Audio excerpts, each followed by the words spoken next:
Agora são 7h55 e chegou o jornalista, né, que eu tinha falado no começo do jornal, que era surpresa, e ele está aqui justamente no espaço do Instituto Vladimir Herzog.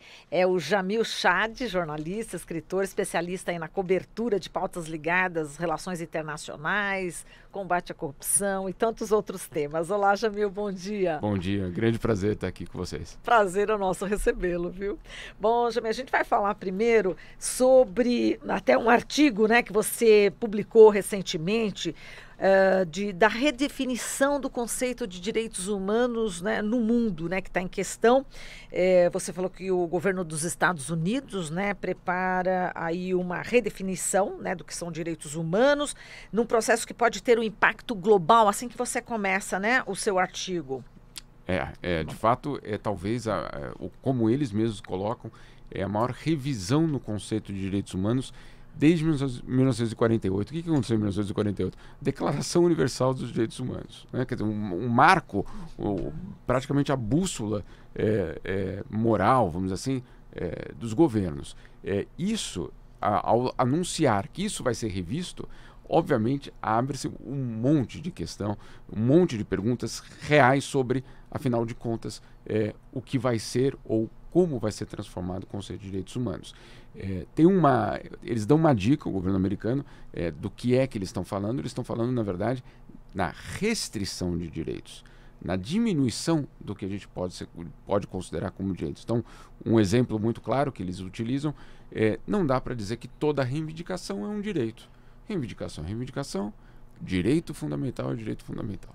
O que, obviamente, deixa uma margem extremamente perigosa para vários direitos simplesmente desaparecerem, né? Então, esse é o plano do governo americano, já está começando a ser implementado e, como você falou, qual é a questão? A questão é que nós não estamos falando de um país periférico revendo o que ele acha que é o conceito de direitos humanos. Não, estamos falando da maior potência do mundo, que controla o orçamento da ONU e que, portanto, nos próximos meses, eu diria certamente até o final, pelo menos, do primeiro mandato do governo Trump, vai colocar isso em prática. E aí já está buscando seus aliados. E adivinha quem é um deles, né? Governo Bolsonaro, Exatamente. acertei? Olha, Na mosca. Impressionante. E aí, incrível, incrível.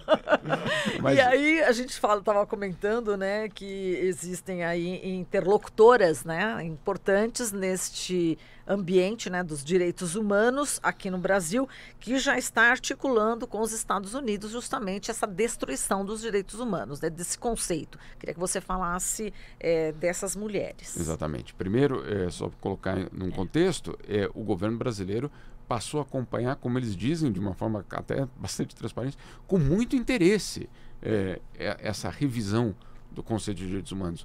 Eu fico imaginando, acompanhar com interesse a revisão, né?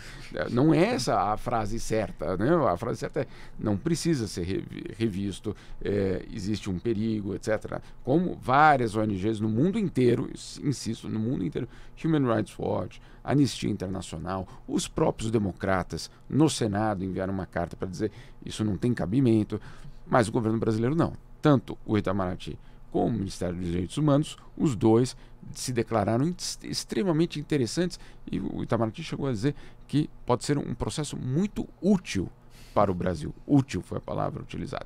Agora, como você citou, tem duas mulheres, uma especificamente muito envolvida nisso. Uma delas é a secretária nacional dentro do Ministério dos Direitos Humanos, não a Damares, mas a secretária, que é a Ângela Martins, né? Ângela Gandra Martins, que tem um papel extremamente importante no governo brasileiro de ser a pessoa de ligação entre a administração do governo Bolsonaro e essa rede conservadora internacional. Ela circula de uma forma bastante ampla nesses meios, principalmente nos Estados Unidos, e uma prova disso é que em dezembro ela foi aos Estados Unidos jantar com a líder desse processo de revisão dos direitos humanos. Quem é essa pessoa? É uma professora, uma acadêmica, que tem que tem, ao longo dos últimos 30 anos, sido extremamente clara no fato de que nós, falando, né, ela, precisamos salvar as famílias de instituições como a ONU. Olha, essa é então, Marianne. Nesse caso, já sinaliza, até pela linha adotada tanto pelo Brasil como pelos Estados Unidos recentemente, que um dos principais segmentos atingidos por essa revisão, entre aspas, do conceito de direitos humanos é a população LGBT. Certamente, não resta nenhuma dúvida. De que forma? Isso, claro, está em aberto, o processo ainda está em andamento, mas certamente esse vai ser um dos temas.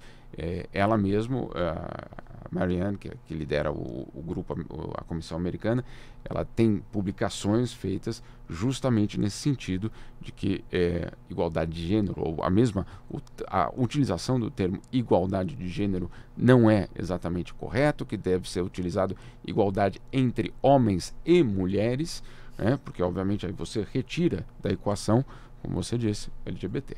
Então, essa certamente vai ser uma das questões. A outra questão muito importante é a imigração. Essa vai ser uma outra questão. Por quê? Porque existe um pensamento nessa ala de que não há um direito a imigrar. Não há um direito de você basicamente fugir de uma situação de guerra para buscar proteção em outro país. Isso não é um direito. E, em terceiro lugar, também extremamente preocupante, é na questão da saúde, que não existe o direito à saúde reprodutiva.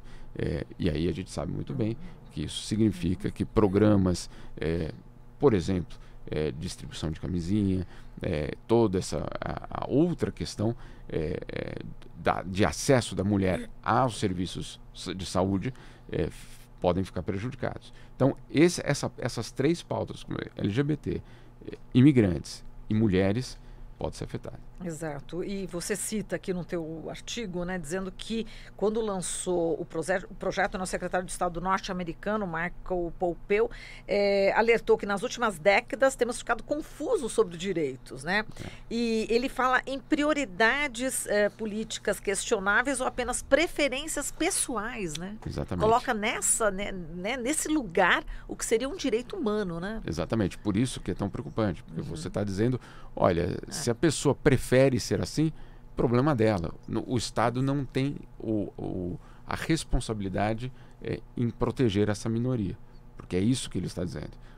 Se você tem uma prioridade X, se você tem uma preferência de escrever com a mão direita ou com a mão esquerda, qual é quando a gente fala qual é a situação de um grupo que fica sem direitos, fica só com reivindicações, como ele coloca, e reivindicação, desculpe, mas temos muita reivindicação no mundo e não cabe que isso seja considerado como direito. Por isso que o próprio nome dessa comissão dos Estados Unidos chama Comissão de Direitos Inalienáveis. Você pode pensar, bom, ótimo, né? Tem alguém pensando nos direitos inalienáveis. O problema é que não é isso. O problema é que essa é uma forma de excluir qualquer outro direito que não seja o direito à vida, alguns outros, a liberdade, sem definir a proteção às minorias. Então, a proteção às minorias desaparece da equação. Agora, Jamil, você já cobre há algum tempo ali a ONU, também reuniões ali de organismos multilaterais. E como é que você vê a mudança da imagem do Brasil para as pessoas que estão ali, para os diplomatas que trabalham com a questão? Com o governo Bolsonaro, como é que mudou a imagem do Brasil no exterior, de uma forma geral? Meu cara, eu cubro e estou em Genebra há 20 anos, então eu posso falar tranquilamente que eu já vi de Fernando Henrique, Lula, Dilma, Temer. Agora eu posso dizer de uma forma extremamente tranquila, eu nunca vi o que está acontecendo hoje, porque é um desmonte de qualquer capital que o Brasil tinha em termos de credibilidade. É impressionante como foi rápido. Existe uma enorme esperança do resto do mundo de que o Brasil seja um ator político importante no mundo. Por quê? Porque, primeiro, na América do Sul precisa ter algum tipo de interlocutor. E esse interlocutor foi o Brasil historicamente. Não no governo do PT ou no governo do Lula, não. Historicamente, esse era o papel do Brasil. E esse papel desapareceu. Tanto que em Davos, nos últimos anos, não é o Brasil, eu digo 2019 e 2020, também um pouco no Temer, mas no Temer era um governo basicamente de transição, então ninguém sabia exatamente como lidar com aquilo. Mas o Bolsonaro, 2019 e 2020, em ambos os eventos, o líder sul-americano era o Ivan Duque, da Colômbia, não era o Brasil. Porque, obviamente, você tem uma situação de muitas dúvidas em relação ao Brasil. Agora, tem a outra parte da história que é o tamanho da nossa economia. Então você tem as multinacionais, o mercado financeiro, que não vão deixar de olhar para o Brasil. Agora, uma coisa é a reação da Bolsa e dos acionistas de grandes multinacionais. Outra é a imagem internacional. E a imagem internacional, na opinião pública e, como você bem colocou, dentro da diplomacia, é extremamente ruim no momento. Eu diria que, pelo menos no caso da opinião pública europeia, essa é uma imagem que, para ser revertida, vai levar muito tempo, porque foi uma marca bastante grande, bastante forte, que ficou em 2019. E Jamil, agora o Lula foi recebido pelo Papa Francisco, e como também a comunidade internacional, na sua opinião, vê o que aconteceu com o Lula, a prisão dele, enfim, todo esse processo, o impeachment da Dilma. Eu queria que você também analisasse um pouco, enfim, falasse como é que você sente lá fora todo esse impacto aqui. O impacto é grande, existe muita confusão sobre o que se sabe, o que não se sabe. Então é um campo, vamos dizer assim, nebuloso de como a comunidade internacional vê isso, porque, claro, olha só, é muito simples, na verdade, a narrativa. O juiz que prendeu um candidato virou ministro do outro candidato. E pode ser candidato também. Não vamos complicar. Mas para o estrangeiro, essa é a simplificação da história. Então, essa simplificação da história levanta questões absolutamente fundamentais. Então, como assim? O juiz agora é ministro? Me explica direitinho isso aí. Então, essa é a reação natural de quem começa a conhecer o Brasil. Não há um conhecimento aprofundado do que aconteceu no impeachment, por exemplo. Eu acho que uma coisa que ajudou de uma forma espetacular foi o filme da Petra, que ajudou isso não é os círculos políticos. Claro que os círculos políticos sabem, né? Claro que na ONU todo mundo sabe o que aconteceu. Mas tem uma diferença quando você vai jantar com amigos que não são da área política e alguém falou: puxa, eu vi outro dia um filme, isso um suíço, né, dizendo: puxa, eu vi outro dia um filme sobre o Brasil, que loucura foi aquilo, hein? Aí você fala: bem-vindo, né?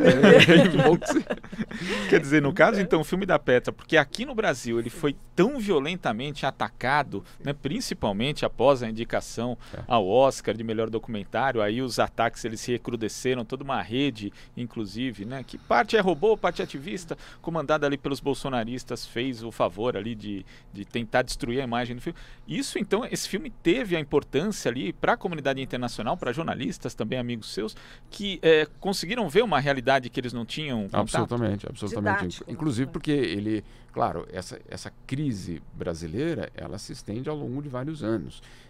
E o acompanhamento da imprensa internacional não fica num país durante tanto tempo. Então, se perde. Então, de repente, sai uma notícia sobre o Brasil e, claro, quem não está acompanhando, o leitor, vamos assim, regular de jornal, não vai ficar: puxa, agora me perdi, quem é quem, né? Então, o filme ajudou muito nisso. Eu até contei já isso para a Petra uma vez. Um dia eu estava no Conselho de Direitos Humanos e vejo um grupinho de embaixadores conversando, embaixadores estrangeiros, e um fala para o outro: puxa, precisa assistir esse filme que acabou de sair agora. Eu aprendi o que aconteceu no Brasil vendo o filme. Então, assim, teve um impacto real até mesmo dentro. Então, assim, foi muito importante e é por isso que a reação é tão violenta, né? Eu falo tranquilamente para Petra, eu não concordo com tudo que está no filme, mas ele conseguiu pautar de uma outra forma aquela história. né? Então, e é perfeito, porque você tem, em dois 2 horas, lados. você tem os dois dois lados, você tem toda a história sendo contada de uma forma bastante... E agora, eu insisto, não é por acaso a violência contra o filme. Essa violência é porque ele é realmente algo muito poderoso no exterior. Exatamente. Agora, falando do recrudescimento, né, da extrema-direita no mundo, né, a gente viu ontem esse ataque na Alemanha, né, com 9 mortos. Você estava falando justamente sobre a questão da imigração. Então, já existe, na sua opinião, um momento propício, né, para que esse tipo de ação, né, de transformar a questão dos direitos humanos no mundo, né, para que tenha, para que seja exatamente o que os Estados Unidos estão querendo nesse momento? Tem, né? Tem. E tem uma base que por algum tempo tinha um constrangimento de dizer eu estou presente, para uma situação muito parecida com o que a gente vive aqui no Brasil, de dizer, não, agora eu posso falar, né? Agora eu posso agir, agora eu posso bater. Credencia, né? Agora eu posso ir adiante, porque tem líderes que estão dizendo isso também vale, ou isso também é legítimo, né? Então, claro, não a morte, mas quando você abre essa porta, quando você abre a porta é válido discriminar, é válido barrar essas pessoas, é válido chutá-las para fora do país, você vê incidentes como esse acontecendo, porque é óbvio que depois você não tem como controlar, né? É óbvio, não tem. O da Alemanha foi extremamente sério, mas a gente teve na Nova Zelândia, no ano passado, 50 muçulmanos mortos, também na mesma situação. Então, é muito perigoso, porque por que é tão importante a palavra dos líderes, né? Porque se você insinua que existe uma porta para fazer justiça com as próprias mãos e podem tirar essas pessoas daqui, tirar as pessoas daqui pode ser barrar na fronteira ou eliminar, né? Então, por isso que é tão perigoso o discurso do ódio vindo. O discurso do ódio já é extremamente perigoso. Ele é muito pior quando ele é repetido, dito repetido por líderes políticos, porque o impacto é isso. E isso aqui não acontece por acaso, no vácuo. Isso acontece numa situação em que você vê países ou grupos políticos europeus não tendo mais problema em dizer eu não quero imigrante na minha casa. Você aceitaria alguém que não é da tua família na tua casa? Como se, né, como se a nação, o país fosse a casa, sabe? Eu tive na Hungria recentemente, assustador, porque eles não têm o mínimo constrangimento em dizer nós queremos húngaros brancos e católicos. Assim, tranquilamente. Assustador. Né? Então, só o primeiro-ministro da República Tcheca, justamente em Davos, o ano passado, ele segue essa linha xenófoba, etc. E ele saiu da reunião com o Bolsonaro, e a gente tinha pedido para falar com ele, a imprensa, e enquanto ele falava da imigração, que ele e o Bolsonaro tinham posições muito comuns, etc., eu olhei para nós, o grupinho de jornalistas brasileiros, eram todos brasileiros, mas um era negro, uma era japonesa, uma outra que eu sabia era judia, eu sou filho de libanês, e eu parei e falei, o senhor sabe que o senhor está falando com 5 filhos de imigrantes? Aí ele falou, não, mas no caso de vocês era diferente. Por quê? Por que era diferente? Não, porque a ida provavelmente dos seus pais para o Brasil foi organizada. Ah, não sabia. Não sabia. Me contando uma novidade. Isso. Sabe? Então, assim, não olhar para a história, né? Você achar que você está falando com 5 jornalistas que não... Quer dizer, nós somos brasileiros? Claro que somos, mas a história é de imigração. Claro. E você dizer, não, nós temos, nosso país, os países têm muito em comum nesse negócio de barrar imigrantes. Você fala, então, não existiríamos, né? Agora, nesse caso, né, a gente tem uma aliança estratégica já em curso entre esses países, governos desse país, República Tcheca, Polônia, Hungria, Brasil, mas capitaneados pelos Estados Unidos, né, que hoje tem um presidente que, pelo menos nas relações externas, a gente pode dizer que é de extrema-direita, né, principalmente no trato da política migratória, também na questão LGBT.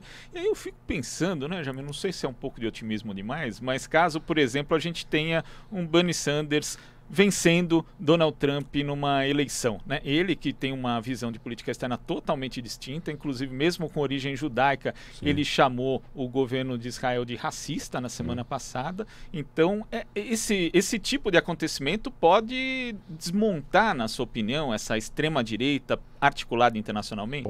Pode desmontar. E pode desmontar de uma forma avassaladora, na verdade, porque você tem... Não é só o líder político desse movimento, é o líder que banca também muitas dessas iniciativas. Não é só banca, manda um cheque lá e eles vão cumprir. Não, sabe aquele projeto de cooperação? Ele não vai existir se não houver essa aliança. Sabe aquela exportação de carne? Ela não vai acontecer se você não barrar direitos reprodutivos. Então, o poder do governo americano não é só o de mandar o cheque, né? É o de ter uma influência gigantesca. Se o governo americano mudar, como você bem citou, a origem judaica do Sanders mostra que nem toda comunidade está desse lado. Obviamente que não. Obviamente que não. Você tem isso na Europa, acontece a mesma coisa, né? O constrangimento de minorias, não judaica, apenas várias minorias que dizem, olha, vocês não sei se vocês estão entendendo, mas isso é extremamente perigoso, né? Então, se mudar nos Estados Unidos, muda muita coisa. Não digo que não desaparece, porque isso é muito forte e é uma realidade. Eu digo até que é culpa dos próprios partidos tradicionais, porque os partidos tradicionais de uma certa forma traíram, principalmente na Europa, traíram o programa que eles apresentaram. Então, você pega a esquerda na Europa adotando as recomendações do FMI. Como que você quer que depois o trabalhador diga, não, tem toda razão, eu vou continuar votando neles, né? Então, assim, tem parte da culpa. Agora, obviamente, a solução jamais vai vir desse grupo, jamais, né? Não tem mínima chance. Muito bem, a gente agradece aqui, Jamil, a presença no estúdio, muito obrigada, parabéns pelo seu trabalho e a gente ficou muito honrado aqui de recebê-lo. Imagina, eu que agradeço, muita sorte para vocês e precisa de todas as vozes. Isso, muita resistência, né? Muito. Valeu, Jamil, obrigada, viu? Falamos aqui com o Jamil Chard, jornalista e escritor.